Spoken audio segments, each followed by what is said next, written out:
আজকে আমার weight loss জার্নির ৬তম দিন। আমার ওয়েটটা জানি না কেন হঠাৎ করে বেড়ে যাচ্ছে, হঠাৎ করে কমে যাচ্ছে।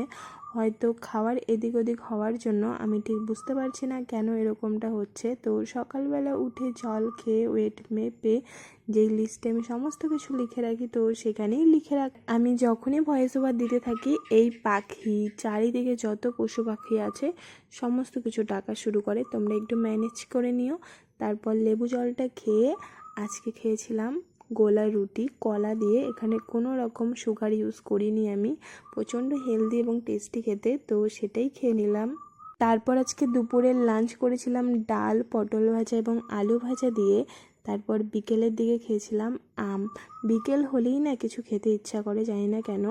আর রাতেও বানিয়েছিলাম গোলা রুটি। তারপর আমাকে অনেকে বলছে যে কলা খেলে নাকি ওয়েটটা গেন হয়, তো তাই ভেবেছি আর কলা খাবো না। আর এই গোলা রুটিটা আমার কলা ছাড়া এমনি খেতে তো একদম ভালো লাগে না। আর আমি যেটাই বানাই না কেন আমার মা, দাদা সবার জন্য বানাতে হবে, তো এখন সবার জন্য বানাচ্ছি। তো এটাই ছিল আমার রাতের ডিনার। এবং গ্রিন টি খেয়েছিলাম, যেটার আর ক্লিপ নেওয়াই হয়নি।